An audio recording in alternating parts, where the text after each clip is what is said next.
Hello friends, today we are dealing with the actual lesson Big Data, Big Insight. This is part 2. In the previous part, I have given you the introduction of big data and big insight. What is insight? Okay, the big data that gives the big insight in various fields. Okay, today we are going to learn the lesson. What is given in the lesson in the text? Okay, so let's start. What is a big data? There is a revolution in the lifestyle of people which has been affected by big data. Our food habits, our health care, our traveling, our scientific pursuits, you name it, and everything has changed 360 degrees. The massive data available with us can really work wonders. So, isn't that correct? So, today, our food habits, or even clothing patterns, even scientific pursuit, if you want to know something in the science fields, education, you just name it. तुम्ही फक्त सांगा. सगळ्या गोष्टींच्या बाबतीत आज तुम्हाला माहिती available आहे. It's a revolution. It's a tremendous change in the human life. आहे नाही का? माणसांच्या आयुष्यामध्ये हा आलेला हा प्रचंड बदल आहे. रिव्होल्यूशन आहे, क्रांती झालेली आहे. कम्प्लीट बदललेला आहे. आधीची जनरेशन आणि आताच्या जनरेशनमध्ये तुम्हाला कम्प्लीट बदल तुम्हाला लक्षात येईल. टुडे जनरेशन, सध्याच्या जनरेशन, फॉर्च्युनेट जनरेशन आहे ना, सुदैवी जनरेशन आहे तुमची सध्याची. कारण माहिती तुम्हाला जस्ट अवेलेबल आहे. Just at a click of a mouse माहिती अवेलेबल आहे तुम्हाला. आहे की नाही? बदल झाला आहे की नाही? मागच्या वेळेला म्हणजे ज्या वयामध्ये आम्ही शिकलो ना, ज्या काळामध्ये आम्ही शिकलो त्यावेळेला एवढं सगळं अवेलेबल नव्हतं. मोजकी पुस्तकं असायची, मोजके रेफरन्स बुक्स असायचे, त्याच्यावरून आम्हाला जे काही शिकायला मिळालं ते. पण आज म्हणजे बऱ्याचशा क्वेश्चन मार्क्सची आन्सर्स ही मिळायची नाही आम्हाला. आता तुम्हाला सगळं मिळतं आणि एका सोर्समधून नाही. So there are number of various sources you get the information.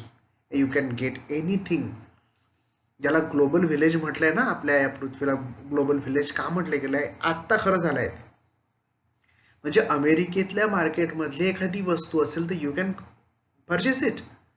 कुठलंही मार्केट, जसं एका खेड्यामध्ये कुठल्याही दुकानामध्ये जा आणि खरेदी करा, तसं आज तुम्ही कम्प्युटरवरून किंवा तुमच्या मोबाईलच्या क्लिकवरून आज कितीतरी स्टोअर्स ओपन आहे ॲमेझॉन सारखे, है ना, बरेचसे आहे की तुम्ही पटकन त्याच्यावरून परचेस करू शकता. आणि काय परचेस करू शकता? Variety of things. खूप सगळं. अगदी तुम्ही तुमच्या आवडीचे पदार्थ सुद्धा बोलवू शकता. है ना. त्यांनी म्हटलंय फूड हॅबिट्स बदललेले आहेत. का बरं? कारण पिझ्झा खावासं वाटलं, जस्ट कॉल केला किंवा त्याच्यावरून डिमांड पाठवली, आपल्याला पिझ्झा मिळतो. So this has all completely changed. Friends, do you know what happens when we like a post on Facebook or share a post on WhatsApp, visit any website, make online purchases, or watch videos? Yes, whatever activity we do online is recorded, monitored, and analyzed. महत्वाचा मुद्दा. Okay, it will take a few minutes. आपण ज्या वेळेला फेसबुकवरती एखादं like करतो किंवा व्हॉट्सॲपवरती आपली इमेज शेअर करतो किंवा आपली एखादी माहिती शेअर करतो किंवा वेबसाईटवरती जाऊन एखादी माहिती मिळवायचा प्रयत्न करतो, जेव्हा आपण ह्या सगळ्या गोष्टी करत असतो तेव्हा एक्झॅक्टली काय होत असते माहिती आहे का? जेव्हा तुम्ही माहिती शेअर करताय त्यावेळेला ही माहिती जाते त्या पर्टिक्युलर त्या सगळ्या स्टोअर हाऊसला जिथे सगळी माहिती स्टोअर केल्या गेलेली आहे. समजा तुम्हाला माहिती पाहिजे असेल तर तिथून ती माहिती तुमच्यापर्यंत येते. जर शेअर करायचं असेल तुम्हाला तुमची इमेज आहे तर ती इमेज तिथपर्यंत जाते आणि मग दुसऱ्यांपर्यंत जाते. So this has been monitored. म्हणून मॉनिटर केले जातात ते सगळ्या गोष्टी. म्हणजे मग व्हिडिओ पाठवा की एखादी इमेज पाठवा की एखादा टेक्स्ट मेसेज पाठवा, हा तिथे स्टोअर होतो आणि मग दिला जातो इकडून तिकडे, आणि within a fraction of seconds फटाफट जातं पहा इकडे. काय फास्ट झालेलं आहे. ठीक आहे ना. तुमच्या लक्षात येते नाही गोष्ट की समजा तुमच्याकडे एक मोबाईल आहे. मोबाईलची रॅम, रँडम ॲक्सेस मेमरी जितकी चांगली असेल तितक्या फास्ट कम्प्युटिंग होतं पहा. प्रोसेसर जितकं चांगलं असेल तितकं फास्ट कम्प्युटिंग होतं, म्हणजे डेटा कम्प्यूट केला जातो. ठीक आहे ना. असंच ह्याचं इतका लार्ज डेटा आहे, तो इकडून तिकडे एका क्षणात जातो, तेव्हा त्यांची स्पीड काय जबरदस्त असेल, त्यांचं स्टोअर हाऊस किती जबरदस्त असेल ना, किती मोठा डेटा त्यांनी स्टोअर केलेला असेल. आपण आपल्या पुन्हा मोबाईलवरचीच गोष्ट करू. मोबाईलचा आपला कॅपॅसिटी, स्टोअरिंग कॅपॅसिटी, मेमरी ही जेव्हा फुल व्हायला लागते ना, त्यावेळेला आपला मोबाईल हँग होतो है ना. खूप सगळं वेळपर्यंत असा बफरिंग करत राहतो किंवा ब्लँक होऊन जातो अगदी है ना. कधी हँग होऊन जातो, ऑपरेटच नाही होत समोर. का बरं? कारण त्याची अख्खी मेमरी फुल व्हायला लागलेली आहे, बिलकुल रेड होऊन गेलाय सगळंच सगळं. ते काठोकाठ भरलेली आहे, तो रीडच करू शकत नाही, सफोकेट होतो. पण एवढी सगळी आपली तर छटाकभर माहिती असते, पण ह्या दुनियाभरची, फॉर एक्झाम्पल आता फोटो शेअर करायचा तर तुम्ही एकट्या का फोटो शेअर करणारे नाही. तुमच्यासारखे कितीतरी 130 करोड लोक नुसत्या भारतात राहतात आहेत. 130 पैकी समजा 20 करोड लोकांनी सुद्धा इमेज तर दररोज ते पाठवत असतील. भारतातले 20 करोड इमेजेस चाललेत. जगातल्या लोकांच्या कितीतरी इमेजेस अशा शेअर होत असतील इकडून तिकडे तिकडून इकडे. ठीक आहे ना. किती मोठा डेटा फक्त इमेजसाठी त्यांना, त्यांचा डेटा त्यांना वापरावा लागत असेल. इमॅजिन, जरा इमॅजिन करा. मग मी फक्त आता तर इमेज शेअरची गोष्ट करतोय. ॲमेझॉनवरती काही मला वस्तू डिमांड करायची असेल, किंवा विकिपीडियावरती माहिती पाहिजे असेल, किंवा ॲनिमेटेड व्हिडिओज मला पाहायचे असतील कुठल्या सायन्सबद्दलचे, एखादे वेलॉसिटी किंवा ॲक्सेलरेशन किंवा कुठले गोष्टीबद्दलचे व्हिडिओज पाहायचे असतील, कुणाचं लेक्चर पाहायचं असेल चांगल्या प्रख्यात एखाद्या लेक्चररचं, ठीक आहे ना, हे सगळं अवेलेबल आहे. एवढं सगळा डेटा ते ठेवतात, स्टोअर करतात. What a capacity. किती मोठा डेटा असेल अवेलेबल, जरा just imagine. So a huge amount of data is collected. हा एवढा मोठा डेटा कलेक्ट केला जातो. Let me give you an idea of how huge the data might be. जर आयडिया सांगायचा प्रयत्न केला की किती मोठा डेटा असू शकेल हा. Big data can be petabyte or hexabyte of data consisting of billions to trillions of records of millions of people, all from different sources. For example, web, sales, customers, contact centers, social media, mobile data and so on. एवढा सगळा data, हा data millions, billions, trillions इतका जास्ती data, म्हणजे पेटाबाईट किंवा एक्झाबाईट पर्यंत हा data जाऊन पोहोचतो किंवा त्याच्याही पलीकडे. आता पहिल्यांदा समजून घ्या, हे पहिल्यांदा सिस्टीम मिलियन कळतं ना. मिलियन, 1 मिलियन म्हणजे किती? 1000,000. बिलियन म्हणजे किती? थाउजंडची प्रोसेस आहे. बिलियन म्हणजे किती? 1000,000,000 म्हणजे 3000 एकच्या नंतर ठेवायचे, 3 शून्य असे ना, असे 3 1000 1000 1000 असे ठेवायचे 1 बिलियनसाठी. ट्रिलियन म्हटलं की पुन्हा 1000 वाढवून टाकायचा, 1000 1000 1000 अँड 1000 असा हा डेटा जातो. बिलियन, ट्रिलियन, क्वार्टिलियन, पेंटिलियन असं चालला जातो, क्विंटिलियन है ना, डेसिलियनपर्यंत हा असा डेटा जातो. आता हा डेटा मोजतात किंवा स्टोअर किंवा मेमरी कशामध्ये केली जाते? ही मेमरी असते बाईटमध्ये है ना. किलोबाईट्स, MB मेगाबाईट, GB गिगाबाईट है ना, GB. हा इथे स्क्रीनवरती तुम्ही एक बिगिनर्ससाठी, स्टार्टर्स तुम्हाला समजावा म्हणून एक चार्ट दिलेला आहे पहा, तुम्हाला दिसते ते. बाईट म्हणजे किती? 8 बीट म्हणजे 1 बाईट. दिसतं का? त्याच्यानुसार पहा तुम्ही बरोबर, आणि तुमच्या लक्षात मग येईल पेटा बाईट म्हणजे किती? 1024 TB. TB मीन्स टेराबाईट, आणि 1 टेराबाईट म्हणजे किती? 1000 GB. आणि 1 GB म्हणजे किती? 1000 MB.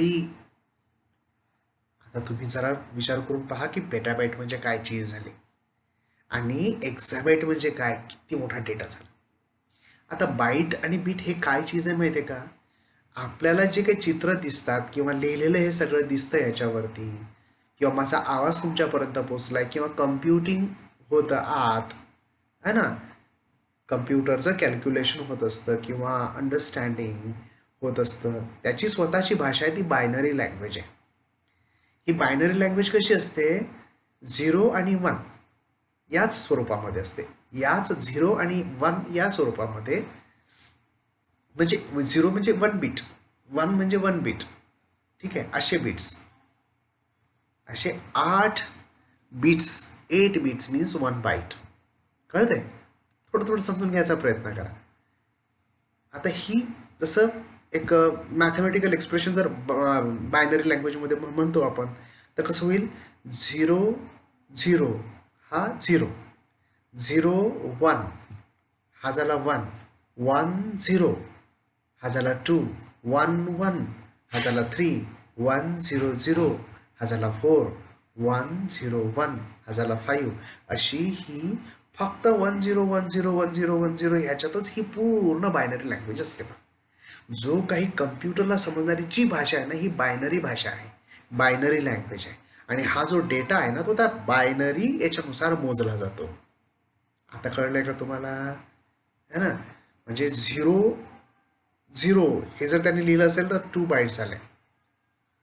असे अजून जर 2 आले, 4 बीट जर आले, त्याला निबल म्हणतात, म्हणजे 1 निबल. असे 2 निबल झाले, 1 बाईट होतो, म्हणजे 8 बीट्स म्हणजे 1 बाईट होतो. So this is what the computer language is about. ठीक आहे ना, बायनरी लँग्वेजमध्ये त्याला कळतं. पण आपल्याला मात्र चित्र दिसतात, आपल्याला लिखित स्वरूपात दिसतात, कारण तशा पद्धतीनं ते लिहिलं जातं. मात्र आत कम्प्युटरमध्ये 0 आणि 1 याच स्वरूपामध्ये लिहिलं जातं. कळलं? हे किती 0 आणि 1? तर हे असतात इतके सगळे. 1 किलोबाईट म्हणजे 1000, म्हणजे 1000 बाईट्स म्हणजे जाऊन 1 किलोबाईट, फक्त 1 KB. तुमच्या लक्षात 1 KB मध्ये तर काहीच नाही होत. एक जर आपला व्हिडिओ असेल तर हा व्हिडिओ 2 GB मध्ये जातो. म्हणजे किती मोठा डेटा या जगभरातल्या इन्फॉर्मेशनचा असेल, यू कॅन जस्ट इमॅजिन. पेटाबाईट कळलं ना, या 4 करून समजून घ्यायचं किती मोठे बाईट्स, किती मोठ्या अमाऊंटमधले बाईट्स तिथे जमा असते. इन्फॉर्मेशन बाईट्समध्ये जमा आहे, right? So such a big, so petabytes or exabytes of data consisting of billions to trillions of records of millions of people, all from different sources, for example web, sales, customer contact center, social media, mobile data, and so on. The data available to industries and companies is enormously increasing. दरवर्षी हा data, दररोज हा data वाढतोय ना. Increasing in volume, त्याचा volume वाढतोय. Variation, त्याची variety वाढते आहे. वेलॉसिटी, तो तितक्या फास्ट ना, वेलॉसिटी हा वेगाशी, स्पीडशी रिलेटेड आहे, तितक्या स्पीडनी येतोय हा data.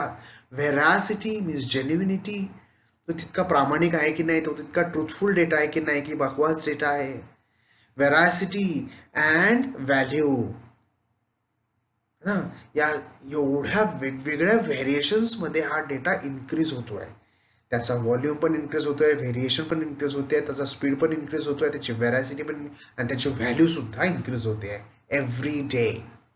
Such a big data is easy to obtain, but so massive that it challenges the current computing technologies, and hence big data analytics is used to give insights that were previously incomprehensible. हा big data, इतका सगळा data असल्यामुळे आपल्यासारख्या कस्टमर्सला, आपल्यासारख्या end युजर्सला खूप फायद्याची गोष्ट आहे, खूप छान गोष्ट आहे. पण एवढा मॅसिव्ह, इतका प्रचंड मोठा डेटा हँडल करणे हे चॅलेंजिंग गोष्ट आहे ना. कम्प्युटिंग टेक्नॉलॉजीला चॅलेंज करते ही गोष्ट, ठीक आहे ना. आधी ही गोष्ट इनकॉम्प्रेन्सिबल होती, कळायचीच नाही, कळण्याच्या पलीकडे होती. बट टुडे ह्या सहज कम्प्यूट केल्या जातात. कॅपॅसिटी इतकी प्रचंड वाढलेली आहे कम्प्युटर्सची, की इतका प्रचंड मोठा डेटासुद्धा सहज हँडल केला जातो, सहज तुमच्यापर्यंत पोहोचवला जातो. बिग डेटा ॲनालिटिक्स म्हणजे काय? It is the complex process of examining large and व्हेरीड data sets or big data to uncover information such as hidden patterns, unknown correlations, market trends and customer preferences. ठीक आहे ना. ही सगळी variety of information, कस्टमरचे preferences म्हणा, की मार्केटचा सध्याचा trend म्हणा, किंवा अननोन कोरिलेशन, कोणाचं कोणाशी कसं नातं आहे, किंवा हिडन पॅटर्न्स, आतले पॅटर्न्स कसे आहेत, ठीक आहे ना. ह्याच्या सगळ्याचं कम्प्युटिंग है ना. What is analytics? ॲनालिटिक्स म्हणजे काय असतं? ॲनालिटिक्स म्हणजे systematic computation, systematic analysis of data. जो डेटा आहे ना त्याचं सिस्टमॅटिक ॲनालिसिस करणे. मार्केट डेटा वेगळा, बिझनेस डेटा वेगळा, म्युझिकशी रिलेटेड एंटरटेनमेंट डेटा वेगळा, हा सगळं रिलेशन, हे सगळं वेगवेगळं करणे, this is called as analytics. ठीक आहे ना. हे ॲनालिटिक्स खूप प्रचंड इफेक्टिव्हली होते आहे सध्या. With such a huge data available with the industries, they can have innumerable advantages. Hence, all the industries are trying to reap the maximum benefit from it. Many industries have advanced by miles from their competitors. It's not the amount of data that is important, but what the organization do with the data is what matters. Okay. So इतका प्रचंड मोठा data, इतका इन्युमरेबल advantages आहेत ह्या मोठ्या डेटाचे इंडस्ट्रीजला. म्हणून काही इंडस्ट्रीज, ज्या इंडस्ट्रीज ह्या डेटाचा पद्धतशीर वापर करू शकल्यात, त्या इंडस्ट्रीज त्यांच्या कॉम्पिटिटर्सपासून कितीतरी लांब चालल्या गेल्या. का बरं? त्यांना हा सगळा डेटा, त्यांनी अवेलेबल डेटा, इतका मॅसिव्ह डेटाचा वापर त्यांनी पद्धतशीर केला नसता. बाकीच्या कंपनीज मात्र हा डेटा वापरण्यास फेल ठरल्या, त्या काळासोबत चालल्या नाहीत, या नवीन बदलणाऱ्या ट्रेंडसोबत चालल्या नाहीत. त्यांना डेटाचा, अवेलेबल डेटाचा वापरच करता आला नाही, त्या मागं पडल्या ना. म्हणून इतका मोठा डेटा तर अवेलेबल आहे, पण ऑर्गनायझेशनला कळलं पाहिजे की ह्या डेटाचा वापर कसा करायचा, किती इम्पॉर्टंट हा डेटा आहे. ज्यांना ते कळलं ते तरले, ज्यांना ते कळलं नाही ते मागे पडले. असा महत्त्वाचा आहे हा बिग डेटा. ठीक आहे ना.